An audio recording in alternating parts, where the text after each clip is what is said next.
Ladies and gentleman अस्सलाम वालेकुम। उम्मीद है तमाम माँ बाप बखैर वफ़ियत होंगे। जैसा कि मैंने कुछ दिन पहले कहा था कि मैं एक वीडियो में कुछ ज़िक्र करूँगा, तो आज मैं उस पे भी थोड़ी सी गुफ्तगू करना चाहूँगा। फिर सिक्योर री-एनेक्स के बारे में भी मैंने कुछ चीज़ें आपके साथ शेयर करना है, और सैफ भाई की सेहत के हवाले से भी मुझे आपके साथ डिस्कस करना है।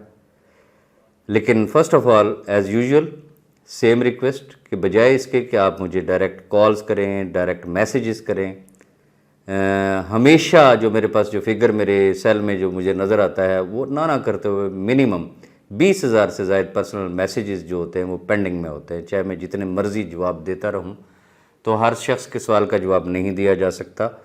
तो ये यूट्यूब चैनल है ही इसीलिए कि कोई भी अगर इम्पॉर्टेंट चीज़ होगी तो मैं यहाँ पे शेयर करता हूँ। अगर आपने इसको सब्सक्राइब किया हुआ है तो दैट्स ग्रेट, नहीं किया हुआ तो अब इसको सब्सक्राइब कर लें, जो इसका बेल आइकन है उसको प्रेस कर लें, ताकि कोई भी अपडेट होगा तो आप तक उसकी सारी इन्फॉर्मेशन पहुँच जाया करेगी ऑटोमेटिकली। अब मैं आना चाहूँगा आज की बात के हवाले से। जैसा कि आपको इल्म है कि सैफ भाई की तबीयत ठीक नहीं है काफ़ी दिनों से, तो आज मैं और मलिक नवीद साहब गए थे उनकी खैरियत दरियाफ्त करने के लिए। अल्हम्दुलिल्लाह पहले से बेहतर है, लेकिन डॉक्टर्स ने उनको स्ट्रिक्टली एडवाइस किया है कि फ़ोन से आप दूर रहें। What is the reason behind, यकीनन आप भी समझते होंगे कि एक मुख्तलिफ कैफियत होती है। एक मैसेज आया जिसने इंसान का दिल खुश कर दिया, एक ऐसा मैसेज आया कि जिसने इंसान का दिल गमगीन कर दिया, एक ऐसा मैसेज आया कि जो एकदम से बंदे का बीपी शूट करके रख देता है। तो इसलिए डॉक्टर्स ने उनको स्ट्रिक्टली एडवाइस किया है कि जब तक आप सेहतयाब नहीं होते कोशिश करें कि आप फ़ोन को अवॉइड करें। हमने भी उनसे यही रिक्वेस्ट की, हम तो खैर बड़े अरसे से कर रहे थे, लेकिन अब जब उनकी सेहत की सूरत हाल सामने नज़र आई और फिर डॉक्टर्स ने स्ट्रिक्टली एडवाइस किया, हमारी रिक्वेस्ट, फैमिली की रिक्वेस्ट, तो आज हमने अपने सामने बिठा के बहुत सारे ग्रुप से उनको लेफ़्ट करवाया। आप तमाम अहबाब से भी रिक्वेस्ट इतनी होगी कि उनकी सेहत के लिए दुआ करें, और सैफ भाई को जब तक वो सेहत याब नहीं होते डायरेक्ट मैसेजेस वगैरह करने की ज़रूरत नहीं है। आपको इन्फॉर्मेशन चाहिए होती तो हर ग्रुप के अंदर एटलीस्ट मैं अवेलेबल होता हूँ, अपडेट दे रहा होता हूँ। मलिक नवीद साहब है, वो आपको अपडेट देंगे। तो इसलिए सैफ साहब की सेहत याबी के लिए दुआ के साथ साथ कोऑपरेशन की भी ज़रूरत है कि उनको जब तक वो सेहतमंद नहीं होते कोई भी शख्स डायरेक्टली रब्ता ना करे। अब मैं आना चाहूँगा अगले टॉपिक पे। आपको याद होगा कि कुछ दिन पहले शाह फैसल भाई ने एक पैगाम दिया था, खालिद जावेद चौधरी साहब ने भी एक पैगाम दिया था, और सैयद कमर जैदी साहब ने भी एक पैगाम दिया था। मैं तमाम अहबाब का बेहद मशकूर हूँ, बेहद मशकूर हूँ। और सेम डे पे मैंने भी कहा था कि मैं भी इंशाअल्लाह इस पे गुफ्तगू करूँगा, लेकिन वक्त नहीं मिल सका, मैं नहीं कर सका। आज मैं मुख्तसर उस पर बात करना चाहूँगा। उसकी वजह यह है कि सैयद कमर जैदी साहब, खालिद फारूक साहब और शाह फैसल, उन्होंने बड़ी तफसीली गुफ्तगू की हुई है, यकीनन आपने सुना होगा। मैं शाह फैसल साहब की बात को थोड़ा सा आगे लेके चलूँगा, चूँकि Shah Faisal he is one of my best friend, very close friends, और उनके सामने बहुत सारी चीज़ें होती हैं और वो इन पिक्चर होते हैं। मुख्तसर सी बात मैं इतनी करना चाहूँगा कि वैसे तो बेशुमार ग्रुप्स हैं, मैं किस किस का नाम लूँ, कितने लोगों ने रिक्वेस्ट नहीं की कि सैफ भाई से मुलाकात करवाएं। जैसे सैफ भाई रिलीज़ हुए तो बहुत सारे लोगों की अपॉइंटमेंट मैंने एडजस्टमेंट की, मलिक नवीद साहब ने एडजस्टमेंट की, अहबाब आए, मिले, फिर उसके बाद से दोबारा फिर सिलसिला शुरू हुआ मेल मुलाकात का। लेकिन दिस इज फैक्ट कि मेजॉरिटी की मैं बात कर रहा हूं, मेजॉरिटी की, जो आया ग्रुपों का वो प्रधानमंत्री है, ग्रुपों में उसकी जो गुफ्तगू है वो लाखों लोगों के लिए वो बस खुदाई खिदमतगार है। वो उसको दूसरे लोगों का दर्द जो है ना, वो रातों की नींदें हराम करके बैठा हुआ है।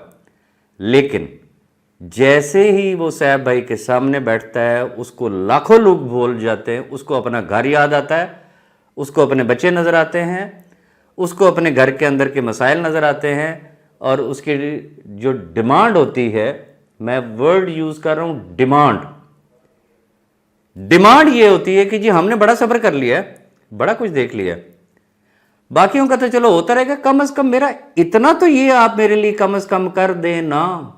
और जब अगर ये कहा जाए कि यार नॉट पॉसिबल, तो फिर यही बात होती है, ओके फिर जो हमारे बस में होगा वो हम कर लेंगे। इस सूरत हाल को हमने फेस किया, इवन के अब तक कर रहे हैं। लेकिन हुआ ये कि उस दिन की गुफ्तगू के बाद बहुत सारे अहबाब ने मुझसे रब्ता किया, उन्होंने मेरे साथ डिस्कस किया, और बहुत सारे दोस्तों ने अपनी उन तमाम चीज़ों को रिव्यू भी किया और कोऑपरेट करने का भी वादा किया। इसलिए मैं तमाम अहबाब से सिर्फ एक रिक्वेस्ट करना चाहूँगा, देखिए परेशानी किस घर में नहीं है। इस महंगाई ने कहाँ से कहाँ तक पहुँचा दिया लोगों को। किसी की वालदा बीमार होगी, किसी का वालिद बीमार होगा, किसी की बीवी बीमार होगी, किसी के बच्चे बीमार होंगे, किसी के बहन भाई बीमार होंगे, हर घर में प्रॉब्लम है। अगर तो स्मॉल स्केल की बात होती तो फिर तो एक और चीज़ है, एक लार्ज स्केल है। कैसे मुमकिन है कि हर मिलने वाला ये कि अच्छा मेरे लिए तो आप कर दे, बाकियों के फिर बात की बात है, मेरे लिए अगर इतना नहीं कर सकते तो कम से कम इतना कर दे। That is not possible. सारी दुनिया को पता है भाई उसके बैंक अकाउंट सीज हैं, उसकी प्रॉपर्टीज़ जो है वो उसके ऊपर कॉशंस लगे हुए हैं। वो शख्स इस वक्त इस पोजीशन में नहीं है। दुनिया जानती है वो देने वाला हाथ है भाई, उसने दिया है। आज एक शख्स जब इस पोजीशन में नहीं है, पता होने के बावजूद, मुझे अगर एक चीज़ के बारे में पता है कि ये शख्स इस पोजीशन में नहीं है, मैं बार बार उसको कॉल करूं, बार बार उसको मैसेजेस करूं, तो इंसान को खुद बड़ी एक उस वक्त अजियत से वो शख्स गुजर रहा होता है कि यार इसको पता भी है लेकिन पता नहीं इसको क्या है कि ये शायद मुझे जानबूझ के टीज कर रहा है। तो गुजारिश से इतना करना चाहूंगा, आपने एक बड़ा तवील अरसा सब्र किया है, कोऑपरेट किया है, दिन रात उस शख्स के लिए आपने दुआएं की हैं, अब तो हाथी गुजर चुका है, सिर्फ दुम रह गई है भाई। तो जहां इतना सब्र किया है वहां थोड़ा सा और सब्र कर ले। तो खुदारा ये जो ब्लैकमेलिंग टूल्स हैं ये किसी के भी एक्सेप्टेबल नहीं होंगे। याद रखिएगा कि अगर उस शख्स ने ब्लैकमेल होना होता तो जब वो नैब कस्टडी में था तो वो उस वक्त हो जाता, जिस वक्त वो अडयाला जेल में था तो वो उस वक्त हो जाता। अब तो अल्हम्दुलिल्लाह वो बाहर है।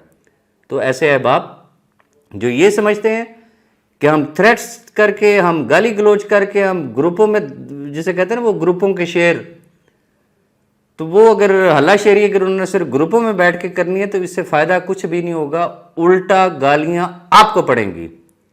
मैं रिपीट करूंगा, ये जहन में रखिएगा। अल्लाह ना करे, अल्लाह ना करे अगर मलिक नवीद साहब, मैं या टॉप लीडरशिप हम ये डिसाइड करते कि ओके आज के बाद गाली का जवाब गाली में होगा, कैन यू इमेजिन परसेंटेज निकाल सकते हैं आपको गालियां देने वाले कितने लोग होंगे? 90% लोग होंगे। लेकिन ना हमारी ऐसी तरबियत है, ना हम किसी को ऐसा कहेंगे, सिर्फ रिक्वेस्ट कर सकते हैं कि प्लीज़ ऐसी हरकतों से बाज आ जाए।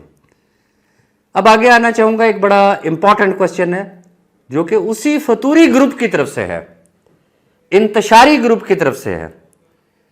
बड़े बड़े डिज़ाइन करते हैं वो, बड़ी मेहनत करके तो वो फतूर डालने की कोशिश करते हैं। क्वेश्चन किया जाता है मिस्टर कैन के हवाले से, आप मामे लगते हो भाई। गुजारिश ये है कि एक तरफ से आप मुखालिफ हो कंपनी के, एक तरफ से आप ये कहते हो ऑप्शन बी में कोई ना जाए, दूसरी तरफ से आपको इंफॉर्मेशंस भी चाहिए हैं कि हु इज मिस्टर कैन, आपका ताल्लुक क्या बनता है, या आप किस कैपेसिटी में ये क्वेश्चंस कर रहे हैं, तो उसका कहीं प्रोफाइल नजर नहीं आ रहा है। अकल के अंधो, from the day one clearly हमने बताया है कि भाई एक टोटली 100% न्यू कंपनी है, 0 metre, from scratch we are going to start. अब अगर आप उसको ढूंढते हैं गूगल पे और फिर ग्रुपों में आते हैं, गूगल में तो किसी कोई नाम ही नहीं है, कुछ भी नहीं है, कंपनी पता नहीं क्या है, क्या करेंगे? थोड़ी सी अकल इस्तेमाल कर ले। कंपनी अभी ऑपरेशन में ही नहीं आई है, गूगल वाले उसके ऊपर क्या डालेंगे? क्या उसके ऊपर झूठा मवाद डालेंगे? जो फैक्ट है वो फैक्ट है, और कंपनी जैसी ऑपरेशन में आएगी तो उसकी डिटेल्स आपको प्रोवाइड कर दी जाएंगी। One thing. नंबर 2, मेरा पहला क्वेश्चन ये है कि क्या ये सिस्टम पाकिस्तान के लिए है? Answer is no. किसी शख्स ने आपसे 1 आने टके की कोई एक्टिवेशन फीस मांगी है? Answer is no. किसी ने आपसे कोई न्यू इन्वेस्टमेंट मांगी है? Answer is no. किसी ने ये डिमांड रखी है फॉर पाकिस्तान के आपने नेटवर्किंग करनी है? तो आंसर इज नो।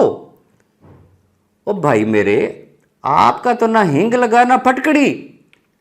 वो पैसा जिसके ऊपर आप फातिहा पढ़ चुके थे, बकौल आपके कि इस कंपनी के ऊपर बीफ, इसके ऊपर आप फातिहा पढ़ लें, ये मिल ही नहीं सकते हैं, ये नहीं होगा, वो नहीं होगा। आज अगर वो पैसे मिल रहे हैं आपको तो इज्जत और एहतराम के साथ ले लें और रब का शुक्र अदा करें, क्योंकि आपने सिर्फ प्रॉफिट्स लेने हैं।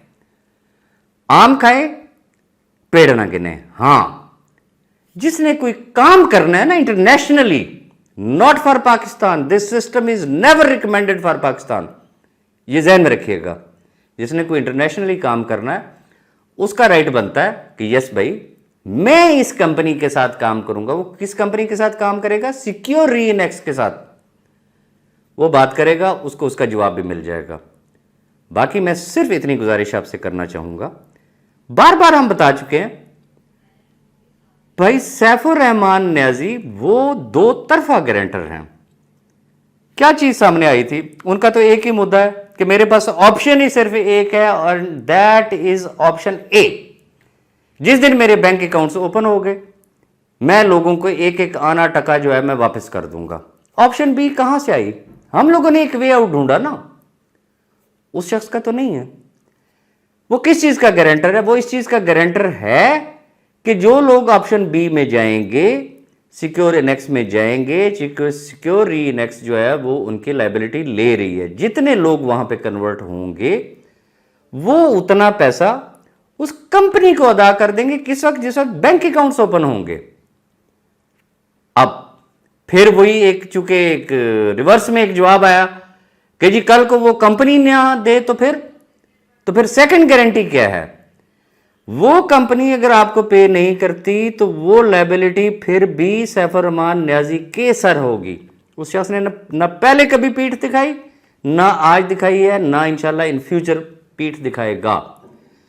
तो आप तो लकी लोग हो भाई कि जो गारंटर है वो आपकी एक्सेस में है, जो गारंटर है वो आपका देखा भाला है, आपका आजमूदा है। कोई सिंगल शख्स ये नहीं बता सकता, ये क्लेम नहीं कर सकता कि जब तक बैंक अकाउंट्स सीज नहीं हुए थे कोई सिंगल भी क्लेमेंट था कि उसने क्लेम लेना हो।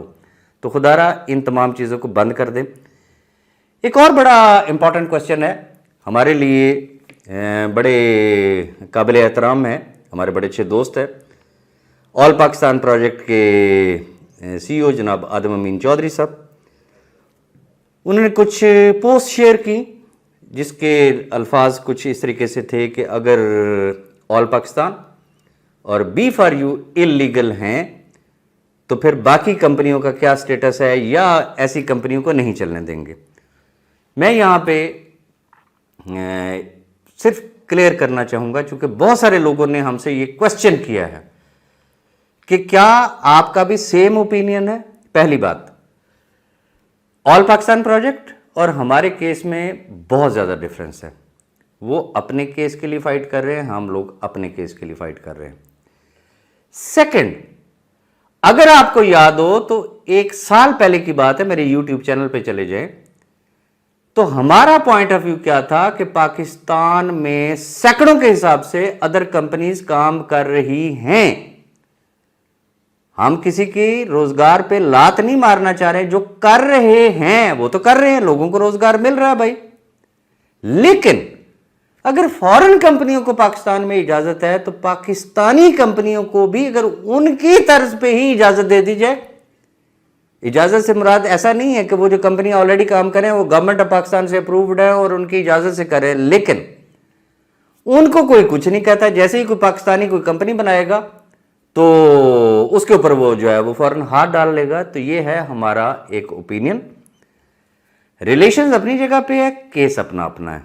वो जिसे कहते हैं ना, यारी बहार बरहाल तो बिस्तरा अंजो अंज, तो ये हमारा जिसे कहते हैं उस हवाले से ओपिनियन है। अब आगे आ जाते हैं सिक्योर री-एनेक्स के हवाले से, वेरिफिकेशन प्रोसेस के हवाले से, सिस्टम के हवाले से। कैटेगोरिकली आपको बताया था 30 जून को कि क्या डिसीजन हुआ एट 11th आवर 30 जून को सिस्टम के ऊपर काम हो रहा है। एनी टाइम, ये जहन में रखिएगा, एनी टाइम का मैं वर्ड यूज कर रहा हूं। Any time we can give you surprise. आपका जो काम है वेरिफिकेशन प्रोसेस, आप इसको कंटिन्यू रखें। 14 वर्किंग डेज जो आपको दिए गए, इंशाल्लाह हिसाब वही है कि जो पहली तारीख को जिसने अप्लाई किया था तो उसके वर्किंग डेज जो है वो 25 जुलाई को जाके 14 पूरे होंगे। 26 एंड ऑनवर्ड उसका सिलसिला आगे से स्टार्ट होगा। जिन्होंने करेक्ट इंफॉर्मेशन दी है उनके लिए इशू ही कोई नहीं है। अगर किसी की कोई गड़बड़ होगी तो ऑब्वियसली उसको ईमेल के जरिए जवाब आ जाएगा, फिर वो दोबारा से भी जा सकता है प्रोसेसिंग में। और ये जहन में रखिएगा कि जो शख्स बी में कंफर्म हो गया वो कभी ए में दोबारा नहीं आ सकता। हाँ, ए में गया हुआ शख्स जो है वो बी में कन्वर्ट हो सकता है। और जिसे कहते हैं मेरे थोड़े कहे को ज़्यादा समझिएगा। आईटी टीम नहीं सो रही, हम लोग नहीं सो रहे हैं, दिन रात काम हो रहा है।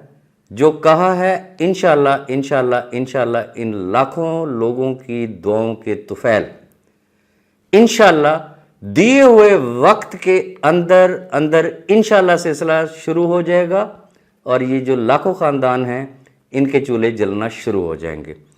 फर्दर कोई अपडेट होगा तो मैं ज़रूर आपके साथ शेयर करूंगा। और एक चीज़ आखिरी बात और भी करता जाऊं, मैंने पहले भी ये पैगाम मैं कह चुका हूं कि सैफुर रहमान न्याजी की सिर्फ सिंगल आईडी है, सिंगल आईडी सोशल मीडिया के हर प्लेटफॉर्म पे। अब सोशल मीडिया पे चले जाएं तो उसकी आपको 20 जो है वो आईडीज मिलती हैं। इवन के व्हाट्सएप ग्रुप्स के अंदर सैफ साहब की तस्वीर इस्तेमाल करते हुए सीईओ बन के लोग बात कर रहे होते, तो इसलिए वो जिसे कहते हैं ना नकालों से होशियार, उन लोगों से भी होशियार रहे। सिक्योर री-एनेक्स के हवाले से बहुत सारे ग्रुप्स बन गए, बहुत सारे सोशल मीडिया के ऊपर अकाउंट्स बन गए, इवन के ऑफिशियल का वर्ड भी यूज किया गया। अभी तक सिक्योर री-एनेक्स का कोई इस तरीके का ना अकाउंट है, ना उस तरीके का कोई उनका ऑफिशियल व्हाट्सएप ग्रुप है। लिहाजा ये आपने खुद इस चीज़ का ख्याल रखना है। मज़ीद कोई फर्दर कोई अपडेट जैसे ही आएगी डेफिनेटली मैं आपके साथ शेयर करूंगा। अपनी दुआ में याद रखिएगा। Thank you very much.